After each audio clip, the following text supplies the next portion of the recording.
اعوذ باللہ من الشیطان الرجیم بسم اللہ الرحمن الرحیم۔ ڈیئر اسٹوڈنٹس، السلام علیکم۔ امید ہے آپ اچھے سے ہوں گے۔ اللہ آپ کو سدا خوش رکھے، آمین۔ آج ہم پھر گرامر پورشن پر ہی آئیں گے۔ آج ہمیں ضمیر کی تعریف اور اس کی قسمیں۔ اس میں ضمیر اسم کے بجائے جو الفاظ بیان کیے جاتے ہیں وہ ضمیر کہلاتے ہیں۔ جیسے حامد گھر آیا، حامد نے کھانا کھایا۔ حامد نے کھانا کھایا کے بجائے ہم کہہ سکتے ہیں حامد گھر آیا، اس نے کھانا کھایا۔ حامد کی جگہ ہم نے اس استعمال کیا۔ دوسرے فقرے میں حامد کی جگہ اس نے لکھا گیا ہے۔ بس یہی الفاظ اس میں ضمیر ہے۔ میرا، تیرا، اس کا، ہم، تم، وہ وغیرہ الفاظ ضمیر کہلاتے ہیں۔ اس کی 5 قسمیں ہیں۔ ضمیر شخصی، اس کی 3 صورتیں ہیں جو مندرجہ ذیل ہیں۔ متکلم، وہ شخص جو بات کرتا ہے متکلم کہلاتا ہے، جیسے میں، ہم۔ مخاطب، جس شخص سے بات کی جاتی ہے اس کو مخاطب کہا جاتا ہے۔ غائب، وہ شخص جس کے بارے میں بات کہی گئی ہو، جو حاضر نہ ہو۔ میں، ہم، تم یعنی متکلم اور مخاطب کو چھوڑ کر باقی سارے ضمیر غائب کہلاتے ہیں، جیسے وہ، ان کو، ان کا وغیرہ۔ ان کی تفصیل حسب ذیل ہے۔ ضمائر متکلم، میں، ہم، میرا، میں، مجھ سے، ہمیں، ہمارا، ہم، میں، ہم سے وغیرہ متکلم ہیں۔ انہیں پہلا شخص بھی کہا جاتا ہے۔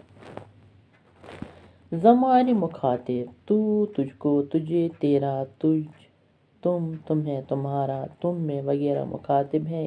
انہیں دوسرا شخص کہا جاتا ہے۔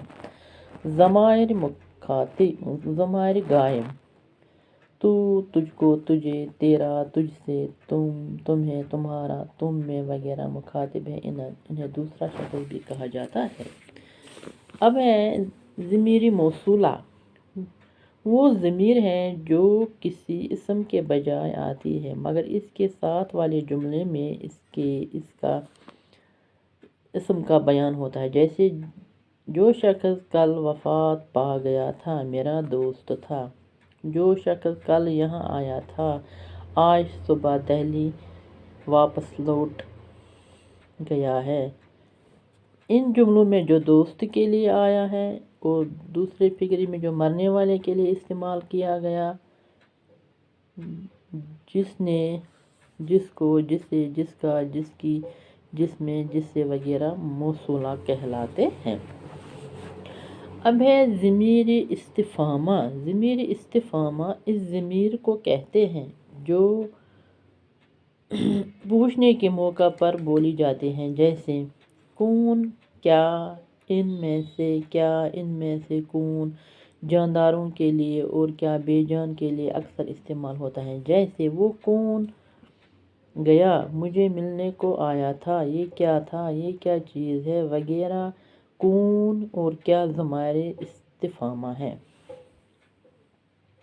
ضمیر اشارہ۔ ضمیر اشارہ وہ ضمیر ہیں جو بطور اشارہ کے استعمال ہوتی ہیں، جیسے وہ، یہ، ان میں سے، وہ دور کے لیے اور یہ قریب کے لیے استعمال ہوتی ہیں۔ ضمیر استفہامیہ کبھی کبھی بدل بھی جاتی ہیں، جیسے یہ بجائے اس، ان سے، وہ کے بجائے انہیں وغیرہ۔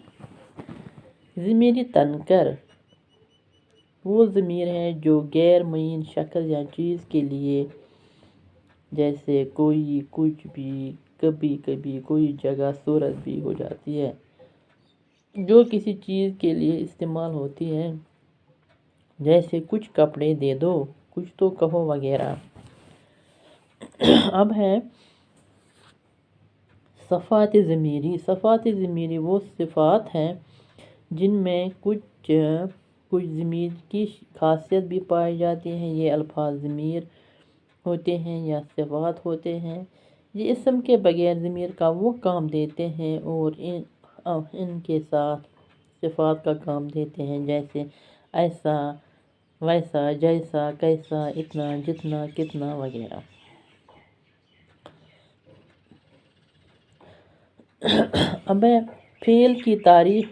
معنی کے لحاظ سے فعل کی کتنی قسمیں ہیں، ان کی مختصر تعریف کریں۔ فعل وہ لفظ ہے جس میں کسی شے کا کسی زمانے میں ہونا یا کسی زمانے میں کسی کام کا ہونا ظاہر ہوتا ہے۔ فعل میں زمانے کے ساتھ کام کا ہونا ضروری ہے، جیسے وہ کھانا کھاتا ہے، رام دوڑتا ہے، عائشہ پڑھتی ہے وغیرہ۔ معنی کے لحاظ سے فعل کی 4 قسمیں ہوتی ہیں جو مندرجہ ذیل ہیں۔ فعل لازم وہ فعل ہے جس میں کسی کام کا کرنا پایا جائے مگر اس کا اثر صرف کام کرنے والے تک رہے، جیسے شام بھاگا، کتا بھونکتا ہے۔ یاد رکھو کام کرنے والے کو فاعل کہتے ہیں۔ فعل متعدی وہ فعل ہے جس کا اثر فاعل سے گزر کر مفعول تک پہنچے، جس پر کام کیا جائے اسے مفعول کہا جاتا ہے، جیسے موہن نے سوہن کو پیٹا۔ اس میں پیٹنا فعل متعدی ہے، موہن فاعل ہے اور سوہن مفعول ہے۔ فعل ناقص اس فعل کو فعل ناقص کہا جاتا ہے جو کسی پر اثر نہ ڈالے بلکہ اثر کو ثابت کرے، جیسے رانی طاقتور ہے، وہ چالاک ہے، احمد کمزور ہے۔ آج کے لیے اتنا ہی کافی ہے۔ اللہ حافظ۔